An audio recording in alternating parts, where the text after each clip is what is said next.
We provide you the platform to turn your dreams into reality. Give wings to your aspirations with KR Mangalam University. Bihar विधानसभा चुनाव की तैयारी में लगभग सभी पार्टियां लगी हुई हैं और सभी पार्टियां अपने अपने चुनावी मुद्दों और एजेंडों के साथ मैदान में उतर भी चुकी हैं। लेकिन फिलहाल अगर बात करें तो बिहार में कानून व्यवस्था को लेकर सबसे ज़्यादा चर्चा है, वोटर लिस्ट रिवीजन को लेकर सबसे ज़्यादा चर्चा है, पलायन और विकास के मुद्दे पर यहाँ चर्चा है। तो क्या कुछ इस बार के बिहार विधानसभा चुनाव में मुख्य मुद्दा रहेगा, चुनावी रुख क्या रहेगा, इस सब पर बात करने के लिए राष्ट्रीय लोक जनशक्ति पार्टी के अध्यक्ष पूर्व केंद्रीय मंत्री पशुपति पारस जी साथ में हैं। उनसे बात करते हैं। सर, बहुत स्वागत है न्यूज नेशन में आपका। धन्यवाद। सर, इस बार के विधानसभा चुनाव में आप अपनी पार्टी जिसे आपने बनाया है उसके लिए पहला चुनाव होगा मेरे हिसाब से। जी, पहला चुनाव पहला है, दल का पहला चुनाव। उसका भविष्य कहाँ तक देखते हैं, क्या देखते हैं? देखिए, हमारी पार्टी की स्थापना हुई थी 28 नवंबर 2000 ईस्वी में। उस समय हमारे बड़े भाई साहब के नेतृत्व में पार्टी का गठन हुआ था।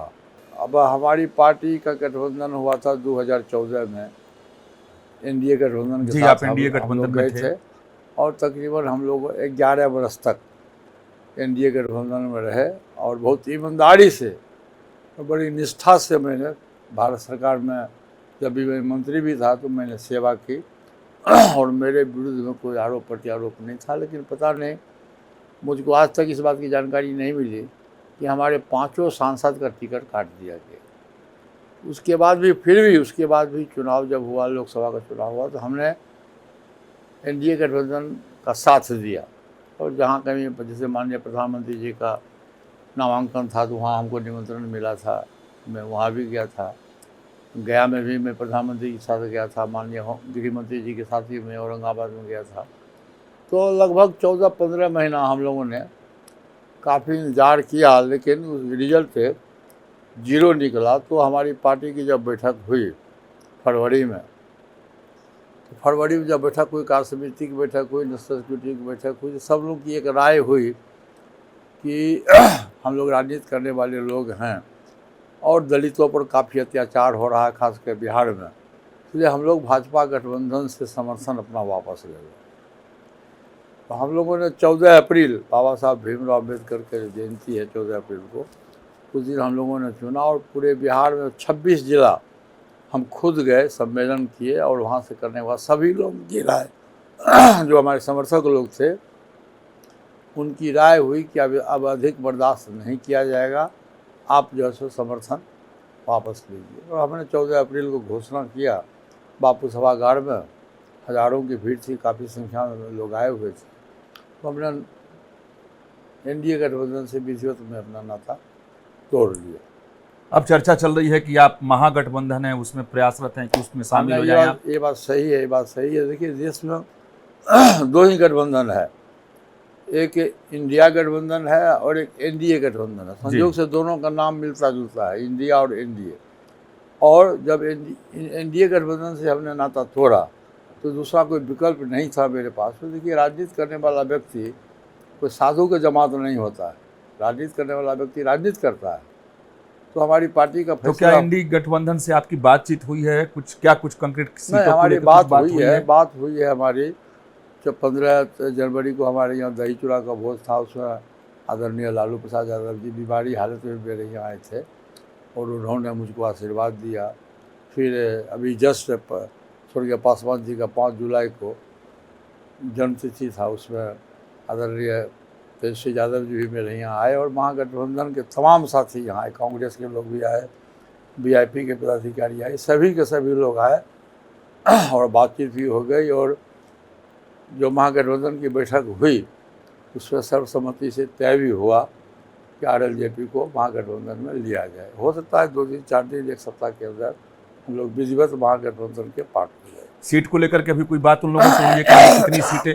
क्योंकि आप जब एनडीए में थे, पीछे बिहार विधानसभा चुनाव हुआ, उसके बाद लोकसभा चुनाव था, तो उसमें एक तरीके से आपके साथ धोखा हो गया। तो देखिए, यहाँ क्या बात? मैं धोखा शब्द का इस्तेमाल तो मैं नहीं करूँगा, मेरे साथ वो नाइंसाफ़ी हुआ। हाँ, नाइंसाफ़ी कह सकते हैं। मेरे साथ तो नाइंसाफ़ी हुआ। और अभी देखिए, 2 गठबंधन है, मैं आपको क्लियर कर दूँ, 2 गठबंधन है और दोनों गठबंधन में बड़ी बड़ी पार्टियां हैं।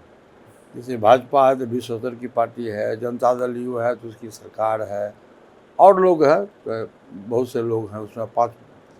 ये लोग कहते हैं कि पांचों पार्टियों का गठबंधन है। उसी तरह से इंडिया गठबंधन है तो इसमें आरजेडी है, कांग्रेस है, लेफ्ट की पार्टी है, लेफ्ट की पार्टी है, और हम लोग भी जाने वाले हैं। तो बड़ी पार्टी है और बड़ा संगठन है।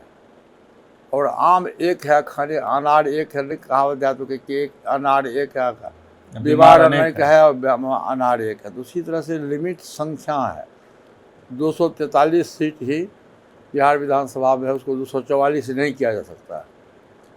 तो जनरली देखा भी जाता है कि जब चुनाव का नोटिफिकेशन होता है उसके 10 दिन 5 दिन पहले या उसी टर्म में सीट का बंटवारा होता है। वैसे कितनी उम्मीद आप लेकर चल रहे हैं, या मांग आपको जब मौका लगेगा तो रखेंगे कि कितनी सीटें आपको दी जाएं? हमारा वो डिमांड नहीं है, और मैं जो डिमांड है भी तो मैं आपको प्रेस मीडिया के माध्यम से मैं नहीं बताऊंगा। मतलब जी एक बात है जिसको लेकर सब लोगों के मन में सवाल उठता है कि आप भी एनडीए में थे, आपने कहा आपके इंसाफ आपके साथ नहीं हुआ, चिराग पासवान से आप अलग हो गए, चिराग पासवान जी अभी भी एनडीए में हैं, उनको सीटें मिली थी, आपको सीटें नहीं मिली, और एक बार फिर चिराग पासवान जी की जो राजनीति दिख रही है कि वो जो सीट जितनी सीट की मांग कर रहे हैं या कह रहे हैं सभी सीटों पर उनकी तैयारी है, इस पर क्या कहेंगे आप? उसकी राजनीति किस रूप में देखते हैं? 2020 में भी सभी सीटों पर उनकी तैयारी थी और 137 विधानसभा चुनाव लड़े थे, और रिजल्ट क्या हुआ था?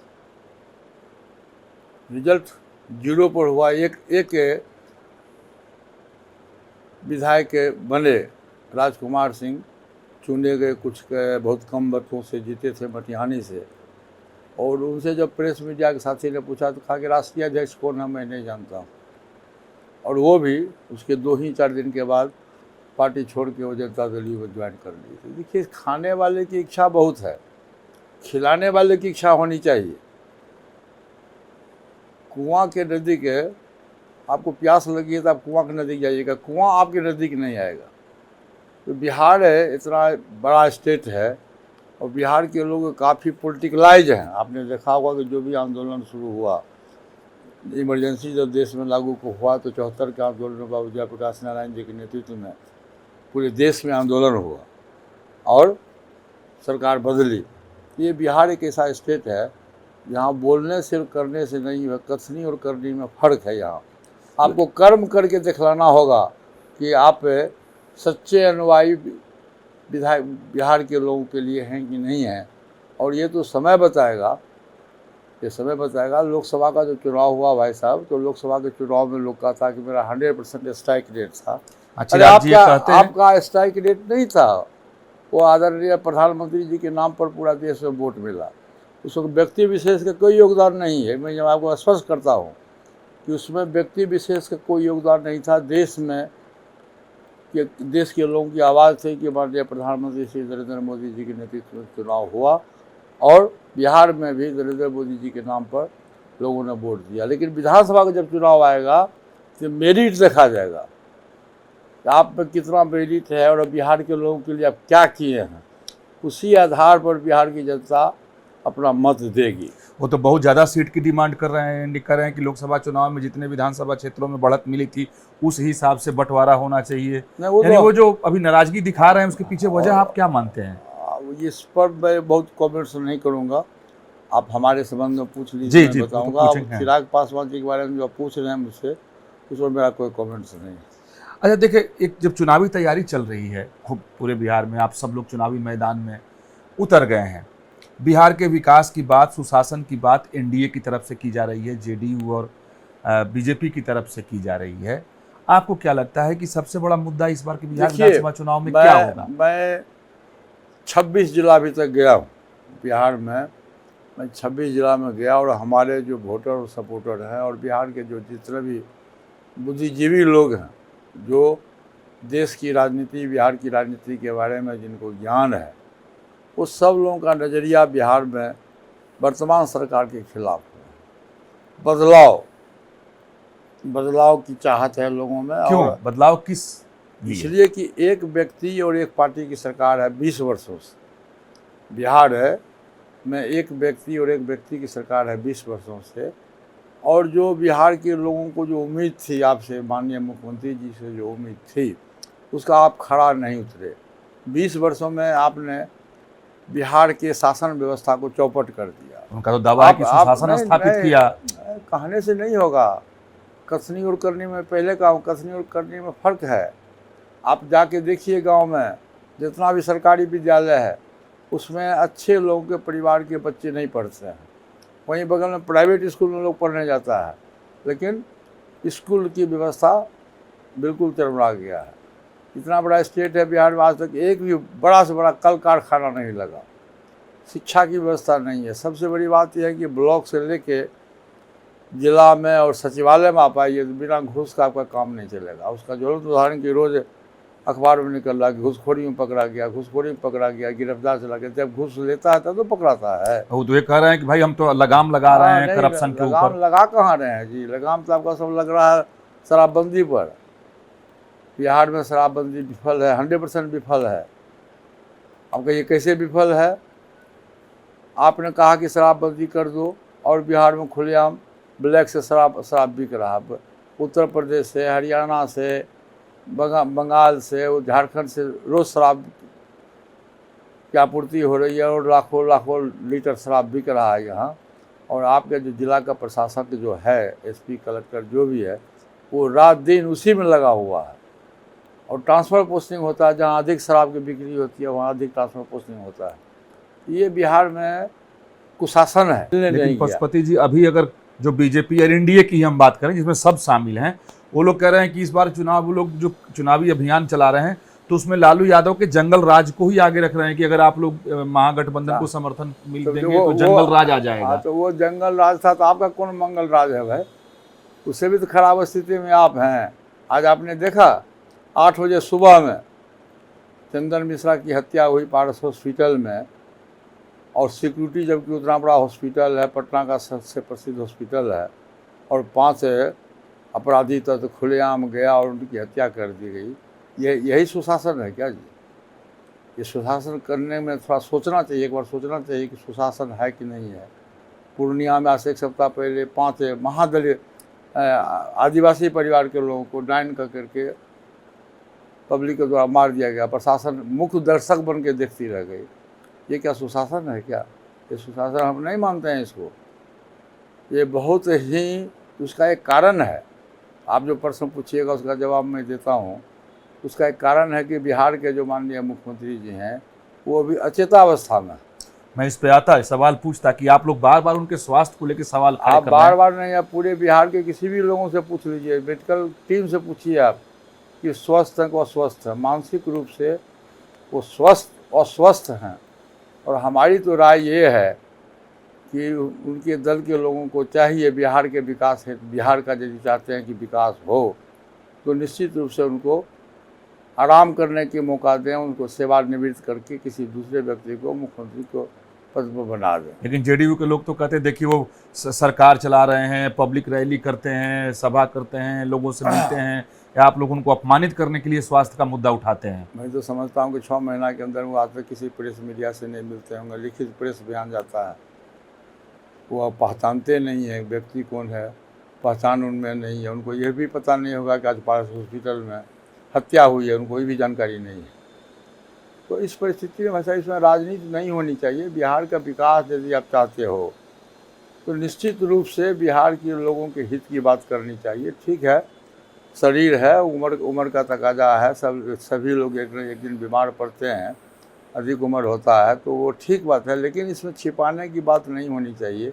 यदि आप मानसिक रूप से, शारीरिक रूप से अस्वस्थ हैं तो उनके परिवार के लोगों को, उनके पार्टी के लोगों को चाहिए कि स्वेच्छा से सेवानिवृत्त करा दें और पार्टी के किसी दूसरे व्यक्ति को बिहार का कमान दे दें। कई हत्याएं पटना शहर में हो गई, आसपास आज 24 घंटा में 5 गो हुई, 5वां है जी। अब ये जो डिप्टी सीएम बिहार के हैं विजय सिन्हा जी, वो कह रहे हैं कि ये जितने अपराधी हैं या अपराध हो रहे हैं उसके पीछे राजनीतिक कारण है और एक खास पार्टी के सारे कार्यकर्ता जुड़े हुए हैं, और नाम ले रहे हैं कि वो आरजेडी से जुड़े हुए लोग ये हत्या जानबूझकर कर रहे हैं। कोई राजनीतिक कारण नहीं है, ये प्रशासनिक चूक है। वो अपने गलती को छिपाने के लिए लोग कह रहे हैं कि शुरू से ये लोग एक ही बात कहते हैं कि जंगल राज जंगल राज, वो कोई नहीं है, ये राजनीतिक कारण नहीं है भाई साहब, ये प्रशासनिक चूक है। और प्रशासन के लोग चुस्त दुरुस्त नहीं है, जिसका नतीजा होता है कि मुख्यमंत्री के निवास के बगल में भी गोली चलती है। आज से 1 महीना पहले मुख्यमंत्री निवास के बगल में गोली चली थी, जहाँ मुख्यमंत्री जी का घर है, जहाँ नेता विरोधी दल का घर है, वहाँ भी गोली चली थी। अच्छा सर, जिस तरीके की गहमा-गहमी अभी से बिहार में हम चुनावी गहमा-गहमी देख रहे हैं, तो 1-2 बातें जो समझ में आ रही हैं कि विकास की बात आप सब लोग करते हैं बिहार में, पलायन भी एक बहुत बड़ा मुद्दा है, लेकिन ये देखा जा रहा है कि सारे मुद्दे एजेंडे जो विपक्ष की तरफ से हैं वो जाकर के वोटर लिस्ट पर अभी रुक गए हैं कि वोटर लिस्ट रिवीजन क्यों हो रहा है, चुनाव आयोग को कटघरे में खड़ा किया जा रहा है। इस पर क्या आपकी राय है? आप देखिए, इसमें भी बहुत बड़ी राजनीति है। यदि वोटर लिस्ट में गलत लोगों का नाम है, विदेशी लोगों का नाम है, बांग्लादेशी का नाम है, तो उसी वोटर लिस्ट के आधार पर तो आपने लोकसभा का चुनाव करवाया, वो भी चुनाव अवैध होना चाहिए। सरकार खुद कर रही है कि वोटर लिस्ट में गड़बड़ी है, तो जब गड़बड़ी है तो उसी वोटर लिस्ट के आधार पर लोकसभा का चुनाव हुआ, उसी वोटर लिस्ट के आधार पर दिल्ली के विधानसभा का चुनाव हुआ। तो उस समय आपका चुनाव था तो वो ठीक था, और आज जब बिहार में आपकी सत्ता स्थिति खराब है, आप समझ रहे हैं कि बिहार में दोबारा सत्ता में लौट के नहीं आएंगे, तो आपने कहा कि ये गलत है। इसलिए ये मोटिवेटेड है, सरकार अपने पद का दुरुपयोग कर रही है। और यहाँ जो दलित शोषित पिछड़ा वर्ग के लोग हैं, जो एनडीए गठबंधन के खिलाफ में अपना मत देते हैं, उनको किसी न किसी रूप से मतदाता सूची से उनका नाम हटाने की साजिश है। अब देखिए भाई साहब, अभी बिहार में बाढ़ और सुखाड़ का समय, एक इलाका है जहाँ सुखाड़ है, एक नॉर्थ बिहार है, मिथिलांचल का जो है अधिक से अधिकांश भाग 60% भाग जो है वहाँ बाढ़ के चपेट में लोग हैं। वहाँ रहने के लिए लोगों को घर नहीं है, बांध पर सड़क पर लोग अपना निवास कर, वो कहाँ से लाएगा कागज़? उसके पास कोई आधार कार्ड नहीं है, कोई वोटर लिस्ट आई कार्ड नहीं है, और आप उसको समय नहीं दे रहे हैं। आप मात्र 30 दिन का समय दिए हो कि 30 दिन में तुम लाओ। तो ये प्लानिंग के तहत है कि चूँकि ये आरजेडी गठबंधन का सब वोटर्स लोग है, किसी न किसी रूप से इन लोगों को मतदाता सूची लेकिन आप को लोगों कम को आरोप किया लग रहा जाए। है कि आप लोग भड़का रहे हैं लोगों को, और चुनाव आयोग जैसे संवैधानिक संस्था को ही आप बदनाम कर हम रहे लोग हैं। कुछ नहीं भड़का रहे। चुनाव आयोग की संस्था जो है भाई साहब, अब वो भाजपा का ऑफिस हो गया। आप बहुत बड़ी बात कर रहे हैं कि बीजेपी। नहीं, हमने अब जो सेंट्रल गवर्नमेंट का जो इच्छा है, जो आदेश होता है, वो किया जाता है। तो ये देखिए दुर्भाग्यपूर्ण स्थिति है। और आप अभी जैसे 4 महीना चुनाव का बचा है, आपने इतना दिनों से नौकरी की व्यवस्था नहीं की, और परसों तरसों कैबिनेट से पास हुआ कि हम 5 वर्ष में 1 करोड़ लोगों को नौकरी देंगे। बिहार में बेरोजगारों की फौज है। अब जो बिहार में क्राइम चरम सीमा पर है, उसका एक सबसे मूल कारण है बेरोजगारी। लेकिन पशुपति जी, तो साफ दिखाई दे रहा है पीछे भी बिहार में ऐसा होता आ रहा है कि चुनावी जो रणनीति होती है वो शुद्ध रूप से जातीय समीकरण के हिसाब से यहाँ पर तय की जाती है। तो क्या आपके हिसाब से इस पर कोई जातीय समीकरण काम नहीं करेगा? विकास है, मेन मुख्य मुद्दा है विकास। विकास नहीं हुआ तो विनाश की ओर जाना है आपको। विकास होता तो बिहार की जनता आपको तो 15 पाँचवीं बार, बिहार की जनता आपको 5वीं बार आपको वोट देती है। लेकिन ये 100% आप हमसे लिखा लीजिए कि बिहार में दोबारा एनडीए की सरकार नहीं बनने वाली है, महागठबंधन की सरकार बनेगी। आदरणीय तेजस्वी यादव के नेतृत्व में बिहार में सरकार बनेगी। अच्छा, एक हम बात पूछना चाहते हैं कि ठीक है, 20 वर्षों से नीतीश जी की यहाँ सरकार है, 15 वर्ष तक लालू यादव रहे, उस समय को जंगल राज के तौर पर बीजेपी जेडीयू की तरफ से किया गया, परिवर्तन हो गया, तो लोग तेजस्वी यादव और आरजेडी पर क्या भरोसा करेंगे जो 15 साल के इतिहास को पलटते? पुरानी बात को क्यों आप बार बार रोते? आपने क्या किया? उसी से तो लोग नीतीश जी को जो सत्ता में लोग भेजा 2005 में कि बिहार में अच्छा सुशासन देंगे, सुशासन बाबू कहे जाएंगे। आप उनकी बात छोड़िए, आपने क्या किया बिहार के लिए? आप अपनी उपलब्धि बताइए। शराबबंदी, ये शराबबंदी कितना असर डालेगा? क्योंकि इनको तो नीतीश कुमार आप देखिए भाई साहब, शराबबंदी रहनी चाहिए आपके हिसाब से? शराबबंदी रहनी भी चाहिए और नहीं भी रहनी चाहिए। दोनों कैसे हो सकता है? आप सुन तो लीजिए, उसका एक क्राइटेरिया होता है। जैसे गुजरात में है और दूसरे स्टेट, उसका क्राइटेरिया है। आपने शराबबंदी लागू कर दिया, शायद जहाँ तक मुझको याद है कि 16 या 15 से लागू किया है, और खुलेआम शराब बिक रहा है बिहार में, और जहरीली शराब बिक रहा है। लोग शराब पी पी के जितना भी लोग मर रहा है, बहुत लोग मरते हैं इसमें। और उसमें आप एक बात जान लीजिए भाई साहब कि मरने वालों में 100% दलित समाज के लोग हैं, पिछड़ी जाति के लोग हैं, अकलियत के लोग हैं। कोई धनासेठ लोग उसमें मरता नहीं है। धनासेठ को तो अंग्रेजी शराब मिलता है, उसको घर में सप्लाई होता है। तो नकली शराब आता है दूसरे स्टेट से, और वो आप कहते हैं यदि शराबबंदी आपका है तो ट्रक क्यों पकड़ाता है? तो क्या मान लीजिए अगर महागठबंधन की सरकार बनती है तो आप मांग करेंगे कि शराबबंदी हटाओ?